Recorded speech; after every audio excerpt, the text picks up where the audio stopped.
que é muito como que são as Vision Nights. Hoje o culto de quarta-feira se tornou Vision Nights. Hoje é um culto que a gente nem quis mudar o nome, ele permaneceu como uma constância sobre o que a gente acredita. Mas o início da Vision Nights em Orlando, foi muito pontual sobre a vida da igreja, né? Sobre a vida da igreja, sobre servidão na igreja. Eu acho que um dos maiores erros que a gente pode ter é de impedir as pessoas de errar, porque a gente aprende muito com os nossos erros, né? E uma coisa que a gente em Lagoinha é um lugar onde as pessoas podem errar, tentando acertar. Errar servindo, não tem problema em errar servindo, é melhor do que não servir, que é o maior de todos os erros, né? Então, isso pode ser comum no Brasil, já as pessoas, mas aqui na América existe uma distância grande para as pessoas se colocarem à disposição de servir, né? Existe um processo, e a gente quer quebrar esse processo. A gente entende que aqui as pessoas estão querendo frutificar. O sonho americano já passa, a necessidade aqui é gritante, as pessoas às vezes não entendem isso, né? Vem uma vida, mas não sabem como que é, né? Você viver num país que não tem salário, que você ganha por hora, que não tem 13º, que não existe férias, que você tem que pagar a sua conta pontual, é muito diferente de qualquer formato de segurança que, por pior que o Brasil seja, existem leis trabalhistas, né? Aqui tem um amparo maior, não existe o então as pessoas, chega uma hora que ela vem essa realidade. Então eu creio muito que a Vision Night ela vem muito para isso, para compartilhar essa realidade. E Lagoinha tem uma característica que a gente entende, né? Que as pessoas já nos acompanham. A gente não é uma igreja que a gente não está começando uma igreja, a gente está estabelecendo Lagoinha. Nós não estamos começando um trabalho assim, a gente está estabelecendo aqui quem a gente é. A gente está estabelecendo uma realidade.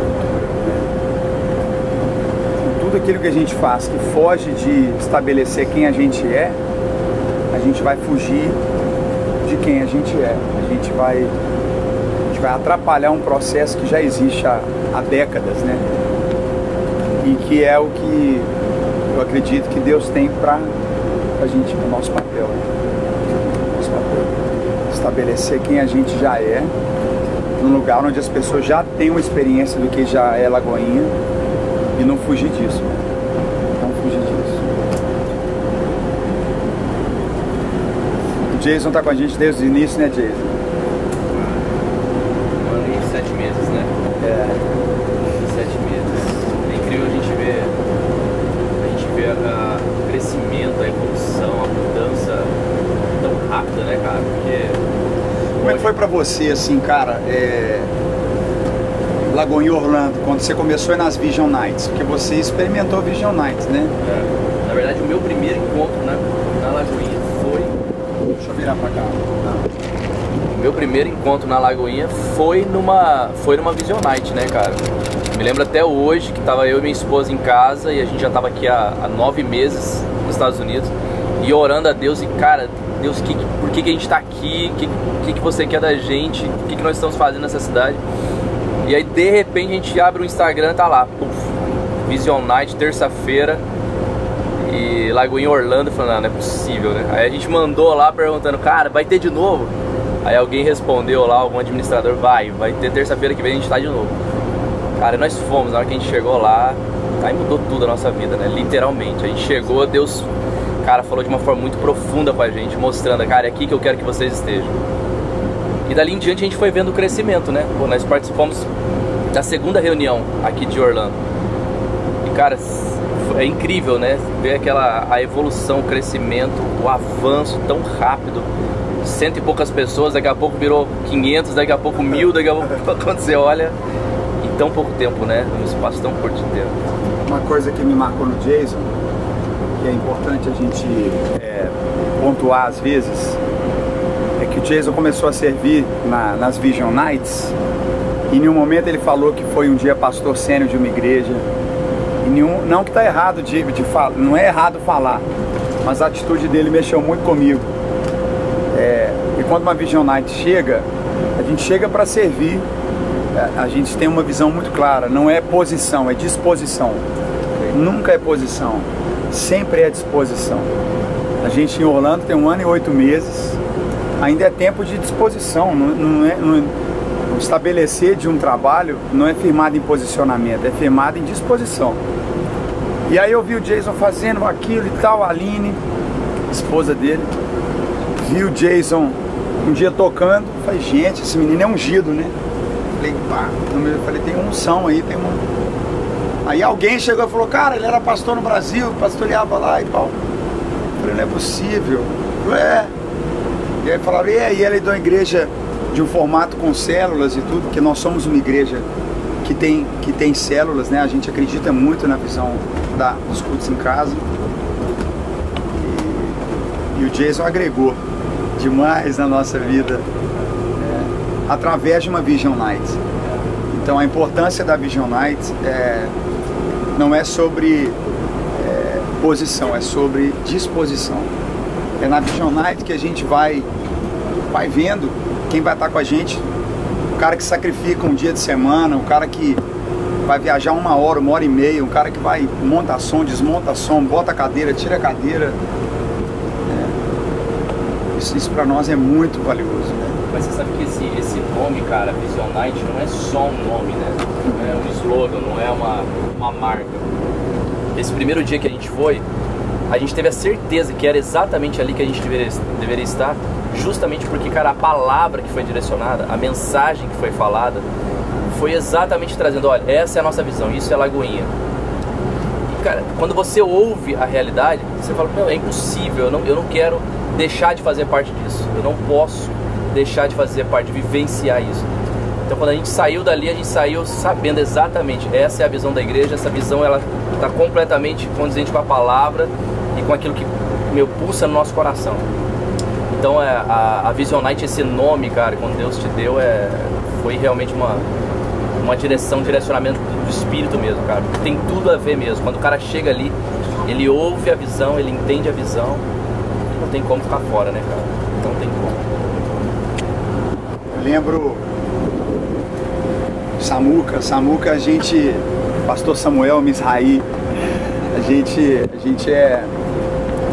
tem nessa mesa aqui, gente, só para falar para vocês, o pastor Samuel tá aqui, o pastor Jason, o pastor Vinícius Zulato, André Fernandes, a gente tem lá em Orlando a Renata Xavier também, pastora na parte nossa do carisma, e a gente tem junto conosco ministros na área de família, né, na área com adolescentes, pastor Léo com a nossa igreja em inglês, juntamente com como é que chama a esposa deles? Juntamente com a Crystal, tem sido maravilhoso, e a Aline, esposa do Jason, a Virgínia, todo mundo aqui, a Késia, a gente estabeleceu uma igreja que uma coisa é muito importante no meu coração, de realmente trazer aquilo que a gente já viveu como Lagoinha, né? E gerar aqui entendo o que eu falo, o primeiro processo é um processo de desconstrução antes de construir. A primeira coisa é desconstruir. Como que eu desconstruo? Com as verdades que eu carrego, né? E a pessoa, se ela se identificar com essa verdade, ela fica, senão ela não fica. Na Lagoinha Orlando, muita gente não ficou, muita gente foi na igreja e disse, não, eu não me identifico com isso, eu não concordo com isso, eu não tenho esse pensamento, e a gente não tem crise com isso, porque é reino, e reino é arraial. Arraial, você tem vários tipos de arraiais, mas está no mesmo reino. Então, e o Samuca, quando eu falei, cara, vamos mesmo começar uma igreja, se tem um cara que é Lagoinha de nascença, praticamente, é o Samuca, né? Nós crescemos adolescentes na igreja, somos a prova viva daqueles adolescentes que ninguém acreditava e hoje está aqui fazendo um trabalho para a glória de Deus, ganhando vidas para o Senhor, compondo canções, né? E é muito importante, Samuca, isso que você entende hoje, que você está estabelecido aqui como Lagoinha, sobre isso, sobre o louvor, sobre as artes, como que a gente caminha com isso, o que a gente tem no coração para isso, né? Muito importante. A gente tem um desafio, eu sempre falo para as minhas ovelhinhas que a gente tem um desafio muito grande, que é carregar o seu legado. Você tem um legado não só de igreja, mas de adoração para o Brasil e para o mundo, que é muito importante. A gente tem dentro da nossa igreja, dentro de várias igrejas no Brasil, testemunhos de gente que foi transformada e que conheceu Jesus através daquilo que foi revelado a você. Então, eu tenho essa plena convicção que a gente precisa dar continuidade, né? Então, o louvor da nossa igreja hoje, ela é intencionalmente intenso, né? Intenso, extremamente intenso, para que o nome de Deus seja exaltado da melhor forma que a gente consiga fazer isso. Então a gente tem uma frase de um amigo meu que é sensacional, que diz o seguinte: eu não vou fazer nada mais ou menos por quem tem feito tudo por mim. Então a gente busca a excelência o tempo todo. A gente não é perfeito, mas a nossa busca pela excelência, ela é constante. Então, para isso, nós estamos sempre antenados. O Spurgeon que fala, né, que você tem que carregar a Bíblia numa mão e o jornal em uma outra, né? Para que a gente esteja sempre antenado, relevante, contextual, para que a igreja entenda a nossa linguagem, para que os que estão de fora também entendam a nossa linguagem. E você, Samuca, você vem de antes do Diante do Trono, né, cara? Samuca, antes de existir o Diante do Trono, tinha o El Shammah, né? E a gente sempre acredita nisso, né? Assim, Lagoinha é um lugar onde as pessoas podem, todo mundo pode cantar, pode estar ali. A gente passava sábados ensaiando, né? A nossa adolescência, sábado foi na igreja, cara, né? Então, antes o Diante do Trono é fruto desse El Shammah, né? Desse grupo de louvor. E você carrega isso dentro de você, né? De gerar nas igrejas, agora compondo canções, né? Que Deus começou a trazer pra gente na igreja. E isso está muito dentro do nosso coração, né? Uma coisa que a gente tem sido bastante é intencional. Intencional em gerar nem gosto muito dessa expressão, mas é gerar uma atmosfera de adoração. Mas não é nisso, não. Mas assim, intencional de fazer na nossa adoração aquilo que a gente está ouvindo no púlpito. Então a gente está sempre recebendo da visão do pastor e replicando isso nas nossas canções e fazendo com que a igreja toda converse ao mesmo tempo, o mesmo tema, a mesma visão, alimente daquilo ali, sabe? Porque eu entendo que fica muito mais fácil a gente replicar isso. Yes. Isso não é uma coisa que a gente quer transformar a nossa igreja num formato como se fosse um Dunkin' Donuts, um franchise, né? Não é isso. Mas eu acho que quanto mais a gente estiver focado na visão da igreja, a gente conseguir replicar isso da melhor forma possível, mais fácil vai ficar para que as nossas ovelhas falem daquilo que Deus tem feito dentro da nossa igreja. Então existe uma intencionalidade em tudo que a gente faz. Então a música, a mídia, ela acompanha a visão da igreja. Aqui na mesa também, a gente está na estrada indo hoje para Miami, que é o nosso primeira Vision Night em Miami. A gente está registrando um pouquinho, fizemos tudo aqui de última hora, desculpa qualquer coisa, mas não, vamos registrar um pouquinho daquilo que a gente faz e vive na igreja no caminho para Miami, na primeira Vision Night da Lagoinha em Miami. Então você está indo com a gente na estrada, com essa expectativa que a gente também tem no coração. O André Fernandes está aqui. André Fernandes chegou aqui em Orlando, vindo dessa igreja incrível que é Lagoinha Niterói, Lagoinha Cabo Frio, Lagoinha Barra, Lagoinha Teresópolis. Pastor Felipe Valadão, que trouxe um ar novo para a igreja brasileira. O Felipe, que é extremamente criativo, tem um coração, é um igrejeiro, né? O Felipe é igrejeiro, cara, assim, e conseguiu, e é uma inspiração pra gente, é uma inspiração pra toda a nossa geração. E o André veio com esse coração também, né? Daquilo que ele já experimentou em Niterói, mas com um coração para a América, um coração para aquilo que Deus quer fazer a partir daqui. E André sempre coloca insights e pontos muito importantes para a nossa liderança também. E como eu falei,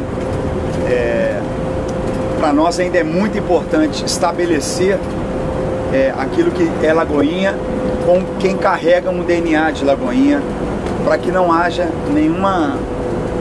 algo que foge daquilo que a gente já vive por décadas, né? Por décadas. Você esteve lá em Niterói 5 anos, né? Foi muito lindo, experimentou coisas incríveis. E hoje aqui, eu queria que você falasse daqui. Como é que está seu coração? Miami, Orlando, o que você tem vivido esses 6 meses? Né? Bom, pastorzão, uma coisa que eu percebo é muito nítido nesse tempo que a gente está vivendo, e eu acho que a palavra que descreveram o que a gente está vivendo melhor talvez seja convergência. E eu percebo que tudo que cada um aqui carrega e já viveu nos últimos anos, é como se Deus conectasse tudo isso para esse tempo, sabe?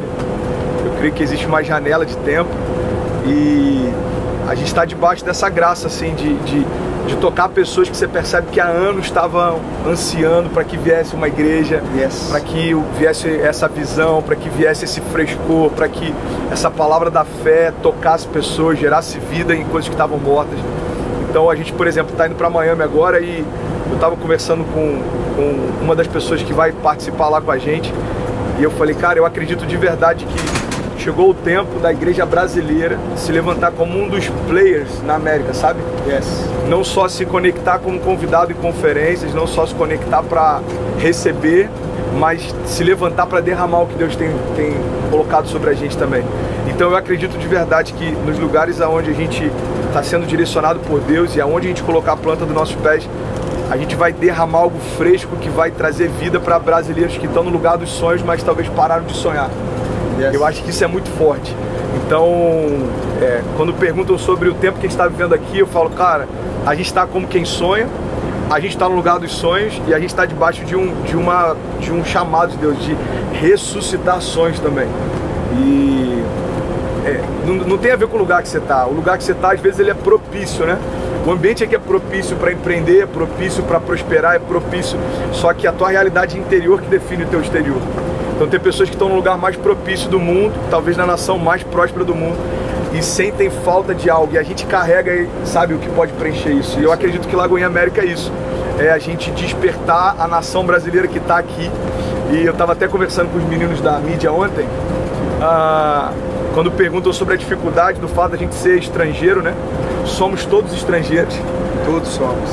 Somos todos nativos, porque somos todos América também. Então, eu vejo isso assim, sabe? Deus, nesses próximos 10 anos, eu acredito de verdade que a gente vai viver o maior romper da igreja brasileira fora do Brasil também. Então, é isso. Eu estou muito feliz de estar aqui. Vivi coisas incríveis nesses últimos 5 anos. E eu confesso que eu estou constrangido com o favor de Deus porque a gente está vivendo aqui.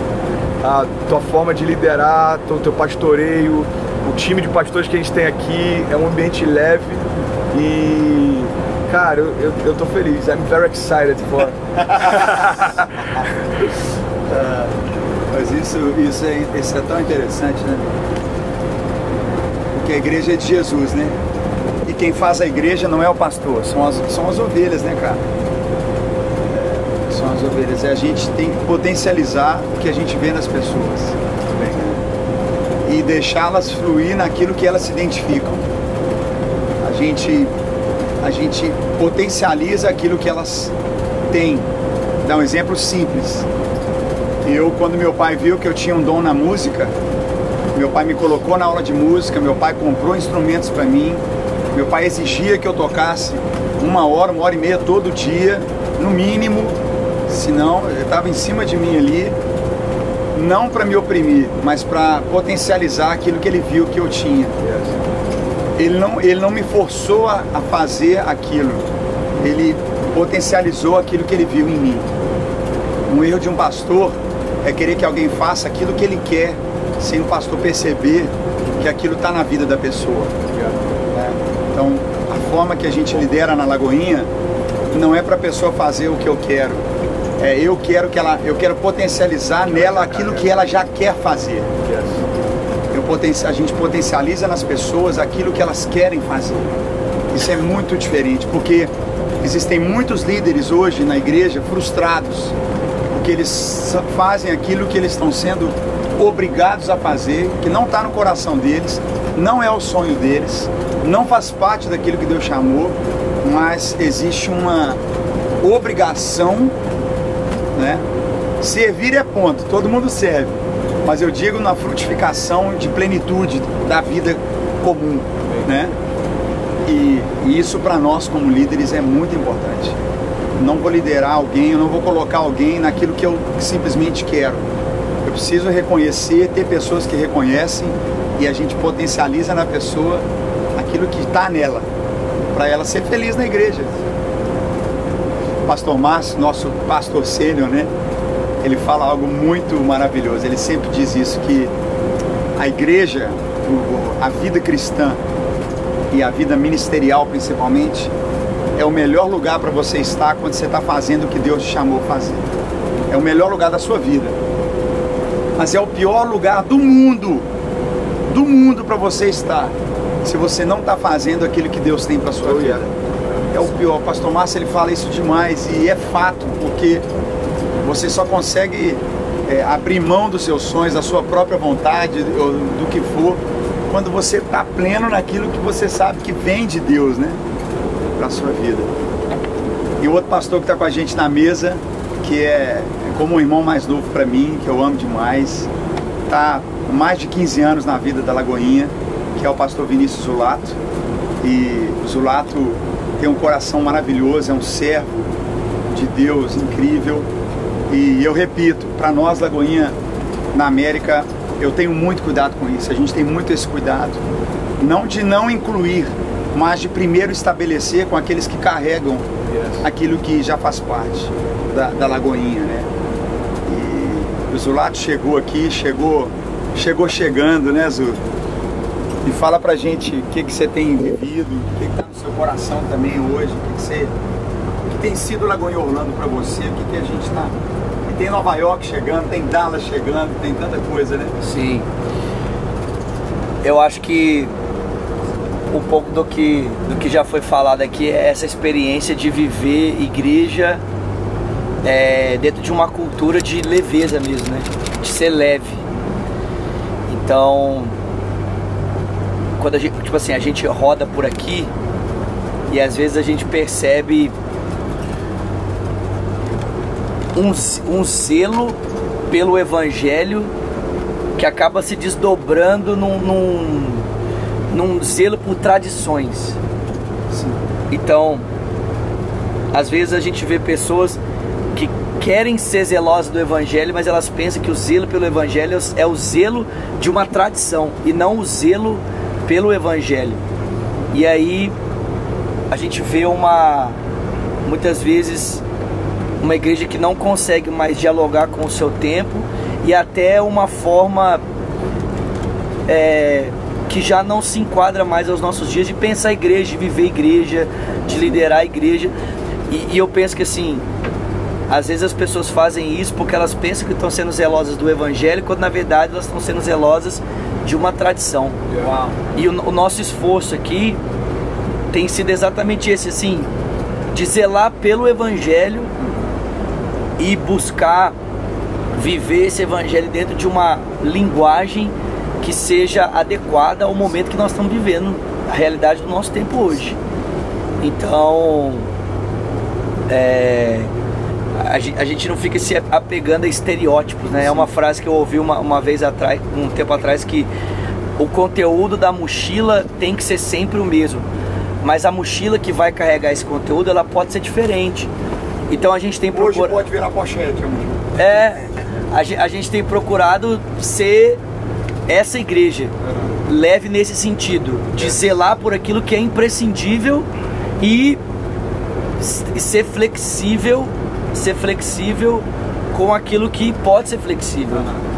Então, para mim tem sido uma experiência muito, muito bacana. Depois de 16 anos de pastoreio no Brasil, tá aqui agora, né? Já trabalhei com o André lá há muitos anos, mas agora está mais próximo, tem sido um tempo maravilhoso.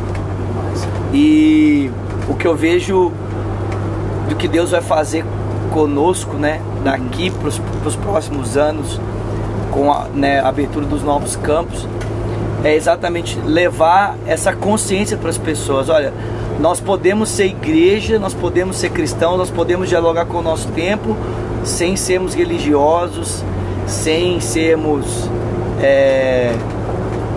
zelosos de uma tradição que não inspira vida, não inspira alegria, não inspira leveza na vida das pessoas. Para mim tem sido um pouco disso. Tem uma coisa que o André sempre fala que eu acho interessante, que é a mensagem, ela é sempre a mesma, mas o formato ele pode se ajustar. Sim. E a gente está tentando fazer isso, né? Ajustar o máximo possível o formato para poder fazer com que a mensagem seja pregada e apregoada e entendida por todos, né? Eu acho que o problema é quando a gente faz igual os fariseus, né?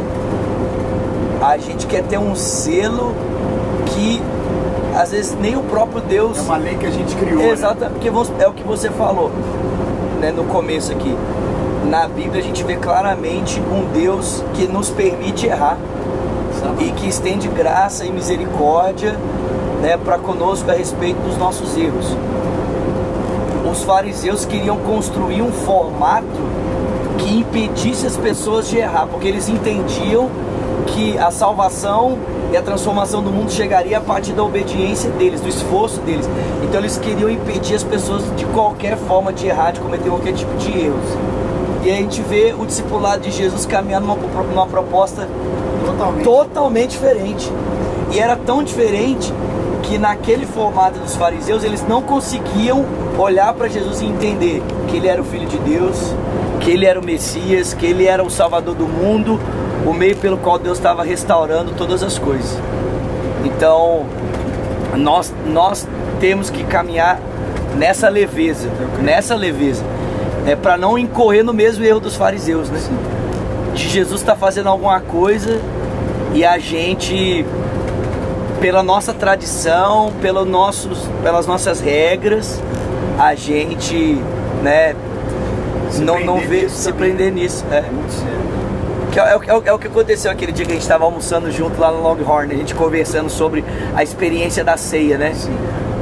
Como que as pessoas transformaram isso na tradição da igreja, num rito. E tipo assim, quer dizer, aquela experiência de nós comermos juntos e nos alegrarmos, trazendo à memória o que o Cristo fez, de repente se perdeu, já não tem aquela alegria, não existe mais aquela experiência da comunhão. Por quê? Porque se tornou um rito, Tem uma frase, eu não lembro se é do Eugene Peterson, mas ele fala algo que eu achei maravilhoso. Ele diz que uma das crises que ele tem com os pregadores modernos e com os teólogos é que quando vão avaliar a palavra é como se estivessem dissecando algo, sabe? Numa mesa. É frio e é morto, porque a palavra ela é orgânica, ela é viva. Sim, então quando você disseca a ponto de esquecer que aquilo ali precisa estar vivo para fazer sentido, você perdeu o propósito de ser. E eu acho que a gente tem que olhar dessa perspectiva qualquer coisa que torna a gente igreja. Então, seja através da palavra, seja através dos rituais, da liturgia, ou seja, se Jesus estivesse nesse tempo, o que ele faria e o que ele abriria a mão de fazer. O que para ele era imprescindível e o que para ele era irrelevante. Então Jesus mostra isso, por exemplo, curando o sábado. Ele fala, olha, quando meu pai estabelece o descanso, o princípio é tira um tempo para contemplar tudo que Deus tem feito, tira um tempo para celebrar a tua família, tira um tempo para você usufruir de tudo que você tem gerado. Agora a religião pega e esvazia o propósito e começa a falar, não, você não pode fazer nada nesse dia. O propósito inicial era um e a religião levou para outro. Então depois de anos de igreja, eu acho que o nosso desafio e a janela de oportunidade para essa nova igreja é o que é intocável e o que precisa ser, né, renovado, o que pode ser reavaliado, repensado, ressignificado. Eu acho que está nesse tempo, né? Cara, eu só quando você estava falando aqui, eu lembrei de um texto que eu acho bem interessante, eu gosto muito, cara, que está lá em Romanos 10. Até que enfim alguém leu a Bíblia. Vou até ler aqui, ó. Olha que massa isso. Paulo fala assim: irmãos, a boa vontade do meu coração e a minha súplica a Deus a favor deles são para que sejam salvos. Olha o verso 2. Porque lhes dou testemunho de que eles têm zelo por Deus, porém não com entendimento. Porquanto, desconhecendo a justiça de Deus e procurando estabelecer a sua própria, não se sujeitaram a que vem de Deus. Porque o fim da lei é Cristo, para a justiça de todo aquele que crê. É isso aí. É basicamente isso, né, cara? É um zelo tão... mas sem entendimento, né? É aquele zelo, cara, eu tenho que fazer, blá, blá, blá, mas não tem entendimento do que está fazendo, não tem entendimento daquilo que está sendo feito e por que está sendo feito. E eu acho que é basicamente isso. E durante muito tempo a igreja, ela... E a liderança, né, cara? É interessante porque a gente está aqui entre líderes, entre pastores já experientes, mais de 10 anos e tal, e a gente vê exatamente isso. Durante muito tempo, até muitos pastores gostaram de manter isso, porque eles tinham, de certa forma, o domínio do seu povo, das suas ovelhas. E não levaram o povo ao entendimento claro de quem é a justiça de Deus e assim por diante. Mas eu creio que essa geração nova tem vivido isso, tem aprendido isso, tem... Mas eu creio que são ciclos de construção. Hoje, nossos pais espirituais, nossos avós espirituais, eu sou bisneto de pastor. Houve uma construção para que a gente hoje caminhasse onde a gente está. Então foi necessário estabelecer a igreja, o formato, uma denominação, aquilo.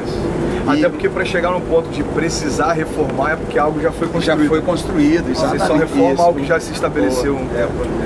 Mas o amor a Deus é maior, entendeu? Agora, E essa é a batalha, por quê? Não, só, o que eu entendo aqui pra gente, é muito sério. Para nós estabelecendo, criando, fazendo o que Deus tem nos chamado aqui. Não existe um apelo que a gente não diga: você não está entregando a vida para a placa de uma igreja, você está entregando para Jesus. Você não está entregando a sua vida para um pastor, você não está entregando a vida para uma religião, você está entregando a vida só para Jesus. Porque se a gente consegue imprimir nas pessoas que elas amem a Jesus acima do lugar que elas estão, e porque elas amam Jesus, elas vão servir ali, elas acharam um lugar onde elas têm liberdade para errar, tentando acertar, a igreja floresce. A igreja floresce, porque o que as pessoas querem é frutificar, o que as pessoas querem é dar o passo. Eu acho que todos nós aqui, nós tivemos alguém que nos incentivou, nós tivemos alguém que nos levou, nós tivemos alguém que nos conduziu nesse caminho, né? Então, a mensagem o novo sem desprezar o a mensagem é o Cristo, a mensagem não é o prédio, a mensagem é o Cristo, a mensagem não é a placa, mas a placa, o prédio, as casas, as pessoas, elas são a minha plataforma de frutificação, elas são o meu lugar de plenitude, né? E a gente tem uma geração que ama a sua denominação. A gente ama a Lagoinha, a gente é Lagoinha, mas a gente não ensina na Lagoinha a amar a Lagoinha mais do que Deus. A gente não ensina na Lagoinha, a gente não traz... Eu não quero que ninguém tatue Lagoinha no braço. Eu não quero que ninguém caminhe com uma visão de que se quiser tatuar, tatua, o braço é seu, você faz o que você quiser. Mas não é a instituição, né? Mas é o Senhor dela. Né? Uma das frases que a gente sempre ouve, principalmente você falando, André, aqui, é que nós temos uma mentalidade de herdeiros, né? Nós temos uma mentalidade de legado. Só que eu acho legal, assim, quando você fala assim, que a herança você tem duas opções: ou você gasta, ou você multiplica, né? Você multiplica. Então a nossa escolha aqui tem sido essa: multiplicar. Nós recebemos uma herança, nós não vamos torrar ela e deixar nada, não. Nós valorizamos o que recebemos, honramos o que recebemos, mas agora nós vamos multiplicar. Então às vezes as pessoas não entendem isso, e elas entendem que nós estamos... as pessoas enxergam esse processo de multiplicação como se fosse um desprezo com aquilo que já não foi recebido, e na verdade não. É o contrário. Nós estamos multiplicando, né? A gente está recebendo algo, é grato por isso, nós honramos isso, e nós honramos tanto e valorizamos tanto que nós estamos multiplicando. A gente não está desprezando, né? Não estamos torrando a herança, nós estamos multiplicando a herança. Compartilhei um pensamento no Hype esses dias que eu acho que tem muito a ver com o que a gente está falando. Que é o seguinte: se você pegar uma garrafa de água, por exemplo, você percebe que ela tem validade. Eu não sei se você já se perguntou o porquê disso. Que a água não perece. Por que a garrafa de água tem validade?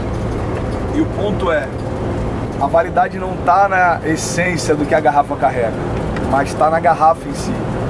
A água não vence, mas o que carrega ela tem um limite. Então, eu acredito que o desafio das gerações que vão carregando essa essência é entender que o que carrega é imutável, mas quem carrega, não, é perecível.